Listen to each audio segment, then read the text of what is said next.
faut-il dire à vos souhaits lorsque l'on éternue? Ici, Mademoiselle M, révélatrice de votre meilleure image.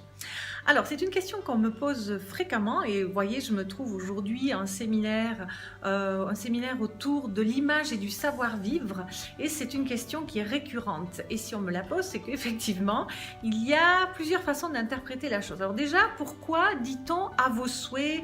On dit Jesus en espagnol, on dit bless you en anglais, à vos souhaits, à vos amours, bonne santé, santé comme disent les Suisses.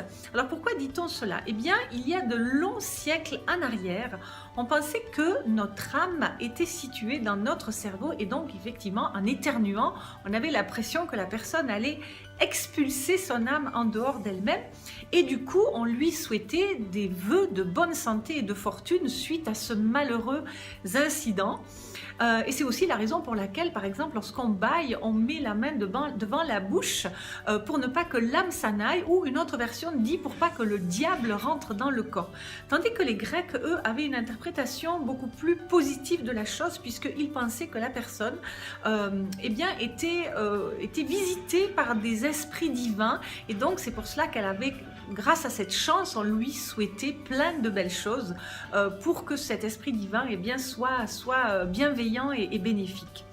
Cela étant posé, c'est vrai que de nos jours, même si les mœurs changent et qu'on est dans une forme de convivialité où tous les bruits du corps sont mieux acceptés qu'avant le 19e siècle où il fallait être très rangé comme ça avec les règles émergentes de savoir-vivre de la bourgeoisie, eh bien, malgré tout, lorsque quelqu'un éternue, c'est déjà pas toujours confortable d'éternuer, surtout dans certains moments.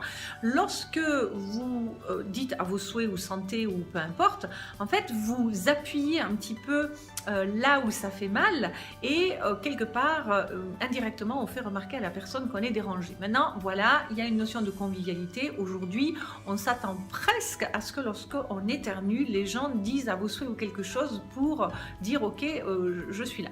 Donc écoutez, je vous laisse libre cours. Sachez en tout cas que lorsque vous serez peut-être en présence de personnes qui connaissent le protocole et les règles de savoir-vivre, abstenez-vous, ce n'est pas un manque de politesse.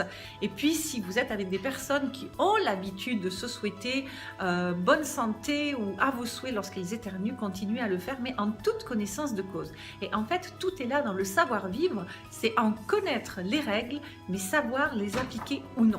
Voilà, c'était Mademoiselle M, révélatrice de votre meilleure image.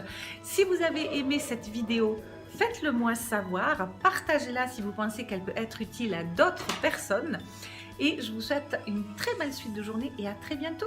Bye bye!